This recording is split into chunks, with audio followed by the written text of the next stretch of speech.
All right, we're back. This is Arielle. And Mark Menendo. Well, another exciting show today, huh? Yes, let's go back to our guest. A very interesting guest, and I want him to win so that he can actually deliver his, dream to help the community. And now let's welcome also Jeff Miller, who is the campaign manager of Sean Monahan. And also you are the VP of operation of the Las Vegas Horseback, correct? Right, Wild West Horseback Adventures. Yeah. So what is that? Tell us about that for a few minutes. We do trail rides. We have a couple ranches that we work with, one up at Moapa and one at Red Rock, and we mainly deal with the tourism industry. And I've been there 10 years and VP of operations, worked my way up from a driver to How many horses you guys have? It depends which ranch you're talking about. For the sunset ride, we max out at 12. For the breakfast lunch ride, we max out about 24. I mentioned about doing fundraising for my organization. We can do that, right? Well, I'll have to take it back to my guys as well and see. I'm not the only head guy there, so there's a bunch of other folks. But here today, I'm here for Sean. I'm his campaign manager. Tell me about your candidate. Well, he's a good man. I've known him for a long time, and he's worked with me on my former campaigns. And I have seen him work. I've seen him out there digging. He's been in the trenches. He's going out there to places that have been forgotten. We're going to places. I hate to say it, but it's the truth. Some parts of this city looks like a war zone. There are certain places where mattresses have been dropped off in cul-de-sacs, trash have just accumulated, and there's kids being dropped off by the school bus drivers in locations in this town. We're a grown man. Do you think so we can use also jail people that doesn't have a bad background that also can go in the street and pick up all this trash? Well, I think really it just comes down to simple code enforcement, to tell you the truth. And you're out there talking to the folks, and they're like, you're the only people that came by. Sean's the only man that's been by here. We haven't seen anyone in years. So this is why I'm backing him. I've seen his work ethic. He's not just talking. This man works his butt off. He does it politically. He does it privately. He does it for his own place of where he works. This is the man, and I believe in him, and I think he's going to be the guy to get it done. Well, what do you think, Sean? Yeah, no, I feel good about it. I mean, I've got some interesting competition, but I'm just plugging away. I'm doing what I'm going to be doing, and I'm very active on social media. So how can people reach you? All right, you can go to my website, www.seanmooneyham.com. My email is smmlv81@gmail.com. And they can reach you through the website that way as well. Yes. Website and social media is good. The beauty about it, you mentioned about the social media. Why don't you reach the university, high school, college? That's the two important major impact to our community, the young generation. Yes. Because they're the voice of our community. Don't tell that to the seniors in my district that are very active and involved, because I'll tell you what, every meeting I go to, you get lucky to have one person under 30 at a meeting. Because we never include them. We never invite Oh no, it's open to the public. I went to the first Tuesday meeting at the Southeast Area Command. We had no young people. I mean, I think I was one of the youngest people. Well, why not send a message to the community, to the young generation? So I think the thing is that if you have the message goes out to everybody to be invited. It's up to them to be personally responsible. If they want to be active in the community, they can. I mean, it's not all just fun and games and parties. You have a responsibility to the community. Well, how do you find that? I don't even know. How does anybody find it? I mean, the first Tuesday's been happening for years. We should have a local, we can use my platform here. We can actually send a message. Well, you can. You can do that. A lot of people doesn't have any more television. Everybody's online television. If the young people are the ones on social media. Right, Sean. Yep. Everyone nowadays, in fact, PFC also, they're my friend, the people who are sponsoring my show sometimes, they are offering online now because everybody on their cell phone, no matter wherever wherever you go, everybody. Right, In so fact, that's why they do eating those dinner, things. So- eating dinner. So listen to Arielle, that's this. why Yes. Metropolitan Police Uh-huh. Department, they have their own social media, Mm-hmm. then they have their own area commands have social media. So I agree, the young people are on social media, the young people are seeing that, and the young people are not coming out to those events. Well, nothing interesting to them. I don't know why. Because Why wouldn't you you know be what? interested There's in nothing to public safety? offer. They cannot even go to the strip anymore, unless. What are they you talking about? The young generation, like the Well, 18 and 15-year-olds shouldn't above. be walking the strip. Well, But young adults, 18 and up, can go there, and then there's they certain can things you walk can as do. long as there's an adult, isn't it right? No, you can be On the 18 Las and be on Vegas the strip. No, on the Las Vegas Strip. Right. There is a That's- place to go, especially MGM. They have that every month or every 6 months. Well, there's you know. GameWorks. There's a lot of things for young people to do. But you know what? I think we need to try to get away from Vegas being about the strip. That's not where families should be hanging out. So The where are you tourists gonna do- hang out, Mark? Where do you hang out in the whole valley? I hang out inside the house.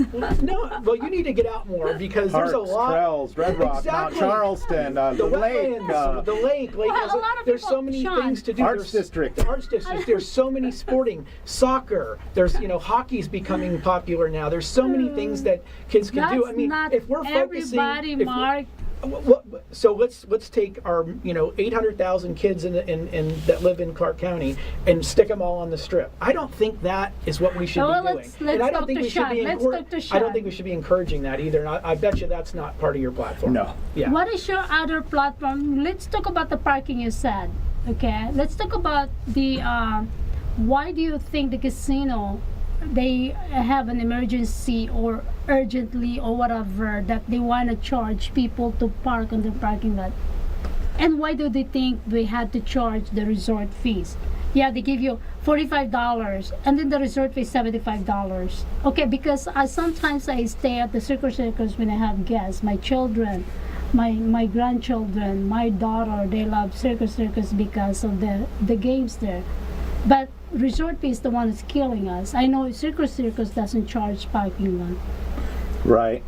Well, that's up to each individual business owner. I think I don't like it myself, but until business declines or business drops, maybe they should offer an incentive. I know MGM does. I believe if you have the one up from the Gold, you can park free or valet free. Yeah, there's actually, you can sign up for a credit card, and if you sign up for their credit card, then you get free parking.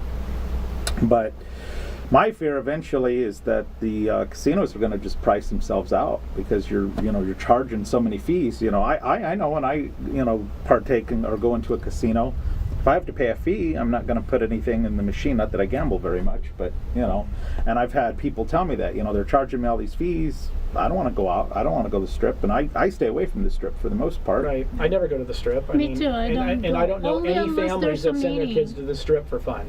I mean, back in the day when there was very minimal things to do, you'd go to Circus. But as a kid growing up, and I grew up here too. I went to Shap, so right down the street from where you. We'd go to Circus. Maybe a couple times, in the summertime. But we did stuff as in the community, parks and trails and things like that. We just We used to, when I was younger, you had Paradise Park and go Sunset Park, yeah. swimming and absolutely that kind of tennis and stuff. sporting events and yeah, exactly. play basketball. Play you know, basketball, absolutely. football, in the whatever park, you could yeah. find. I mean, that's what you did because when you were a kid, you don't have money, and so if kids are going to the strip to party and gamble or whatever, I mean, they're not supposed to be doing that anyways. So So anyway. what do you think about that? What do you think so you can address that also, that people probably local can actually have that break or maybe 50% off? Well, most, I don't mean to interrupt, but most locals are not going to the strip to hang out. They're Right. going to the local casinos, and those local casinos, they don't charge for parking. That's why they're thriving. They're not. Right. I mean, the Boyd Boyd Group. Gaming, Right. Station Casino doesn't charge? Exactly. So So Boyd that's where, Gaming is and then Station people Casino. are going to the movies there. They're going to eat. They're going bowling. They're doing those type of things. So I just don't Yeah, see well, kids on the I strip. know SLS on the strip doesn't charge for parking yet. There Neither you does go. the TI, and neither does the Tropicana. So there's still a few, right? There's still a few because I'll park at one of those and take a monorail or I take. park at the Hollywood because that is Boyd Gaming Property, yeah. property. Yeah. So tell us about the district that you would like to represent. What are some good things for families to do, or how would you like to expand upon that? Well, I'll be honest. I'd like to see the Huntridge Theater redone. Yeah. Maybe into like a low-cost movie theater. We need more venues in Ward 3 for families. There's not. You've got a few parks. But again, that's why I'd like to address the homeless issue. I don't know if you're, where Circle Park is. That's closed Absolutely, again. right down the street. And from Huntridge. Yeah. So then they basically moved to the park that's on 15th in Charleston, and now that's overrun with trash and homeless. I was walking that area yesterday.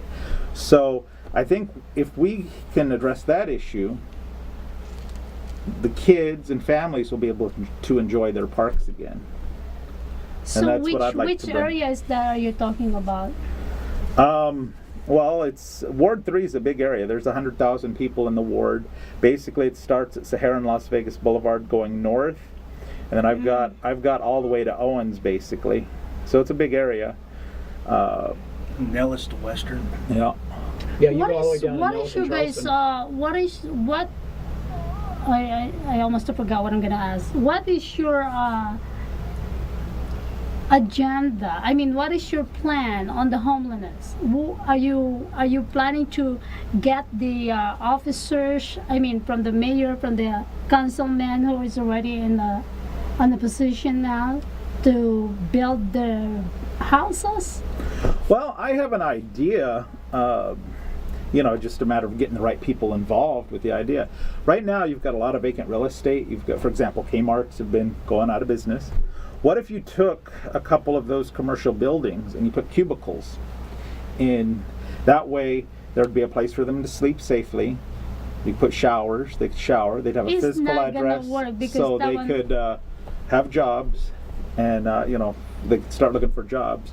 And then I'd like to expand the courtyard project. My goal with that, which I believe they're working on that as we speak, is to where you're a veteran, you come to me, okay, well, here's a veteran advocate group. Let's get you those services, even if we have to, shuttle them there. Mental health is a big issue as well. There's a vacant 250-bed prison in Jean sitting there. Granted, I know transportation getting out there might be costly, but we need to look at all of our options. That's why I said it's not. So you're thinking outside the box. Yes. I have a company, that we represent. They have a container houses. It's beautiful. They have 2-bedroom, 1 bed. This is held by my cousin who is the lawyer. This is ready, just ready to assemble. That would be. They're not expensive. Well, that would be a good idea for once they're ready for an actual transitional house. First you got to address the mental health issue. You can't just put somebody off the street into a house. You've got to address. No. You said you're addressing the homeless. Of course, that's gonna be part of it. Yes. That's already including. But of course, you guys have to find a place proper away because housing development. It cannot be near to the mansion house. It cannot be near to It will be, I mean, the community must agree where is this container will be, or the tiny houses. We have tiny houses. We have container ready to build and assemble. Mm-hmm. That sounds like a good idea. Something down, like I say, down the road. In the future. Because your idea is not gonna work. You know why? Because some of the commercial building are privately owned.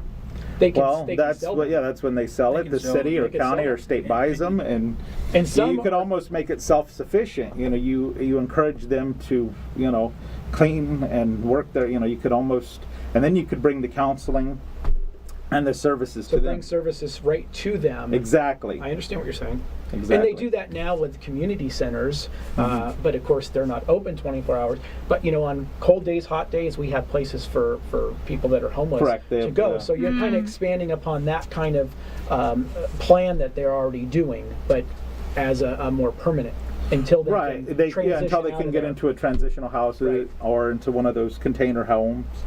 you know, just a Well- place for them to have an actual address. Yeah, now I'm- keep in I'm mind, this here. is just an idea too. Yeah, it's and we're willing to look at anything. I'm willing to look and sit down with That's the reason anybody. I want Yeah, to sure. question And- Sean. What is actually his dream to his community?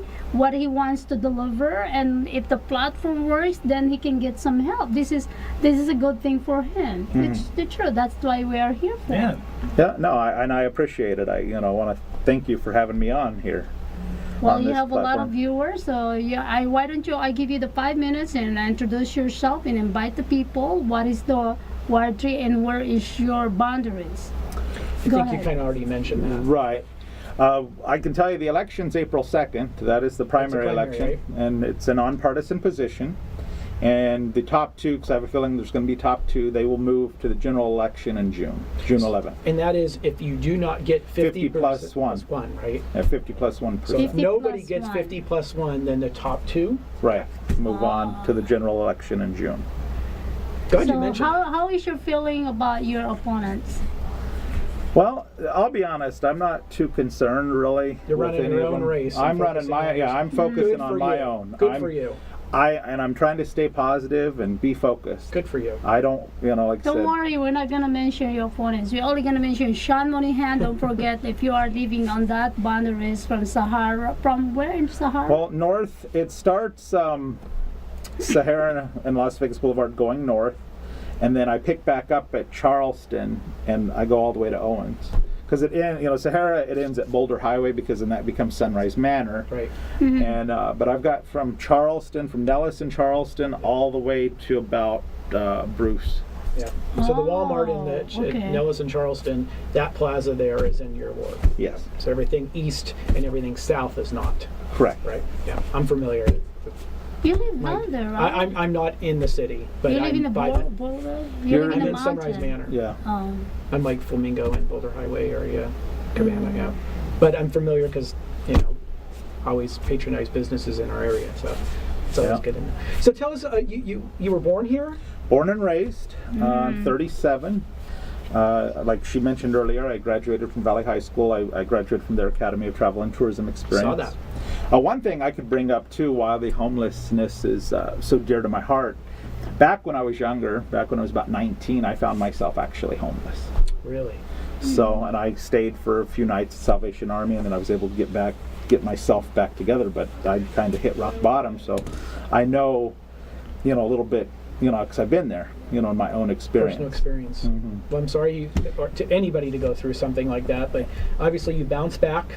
Good for you, and you're working hard, and you want to make a difference. Yep. You can't criticize anybody for that. Go, go. I'm not on that ward. I think you have a good, vision to make this thing happen, if you can get a support of the metropolitan community. I need a big support system to make it happen. But it's a matter of, I'm a networker, I'm a go-getter. I want to, like I say, have roundtable meetings and discussions, and that's, I've always, look, give you an example, just from the time I launched my bid for this race back in March of 2018, March 31st, I've gained probably 500 more friends, and I've met them in each, personally. So it's a matter of just networking. The campaign trail is very interesting. Yes, it is. It is. You always meet somebody new and exciting, and somebody that has a story. Yeah. It really is wonderful. It's a good way for people to really get out there and see the community, learn about the community. Like you had mentioned, people need to get out and do more things. You're absolutely right. People aren't. They're so focused on themselves and what they're doing, and they're not expanding upon, because there really is a lot of good things that are going on in What our else do community. you think that we can bring here in our community? I mean, Las Vegas, Nevada alone, here in Las Vegas, that the kids can actually say this is the home. Because a lot of people are saying, I heard everybody said, this is not a home for family. This is only for the There's more churches. foreigner There's more coming in, churches per capita here than any other city in the That's right. country. Yeah. Yeah, there is. They Yeah. do. So I don't understand when people say that. They probably don't get out much, or they don't live here and know. Because there's a lot of good things. Obviously, we have a lot of issues, and that's why. Obviously, that's why you're running, because Right. there's issues and you want to make positive change. So Here's one thing I've noticed too. Like when I deal with tourism, deal with the tourist here, I always tell them, the Strip, that's like the stage of Las Vegas. This is the lights. This You is live in a hotel. This is where we want you to go, because this is the money maker. But once you're off the Strip, it's pretty much like any other city. You know, you have your shopping centers and you have your blocks. After a certain Schools. while, it starts repeating itself, you know, and then you have there's some good schools. I mean, we need to do better with schools, but that's a whole other topic. But Well, this is a good conversation. I want to take a break so that we can actually do the shout out. I love doing shout out for people, and like a lot of people are watching us today, and we have a lot of people are watching us, but they're not logging in because they can just watch it. So these people are joining us, watching us, and The people some watch later, too. Yes, they watch later. So that's the beauty about it. So now we can talk about, once again, Sean Monahan, Ward 3, councilman. So Candidate. Candidate. Is sometimes I don't want to say candidate. Oh, okay. I want to be able to say yes. All right. There you go. So we'll be right back. We're gonna do the shout out to everybody and also the birthday celebrant. Thank you so much for watching Arielle Live TV, and of course, Mark Menendo will be my regular co-host. We'll be right back. Bye.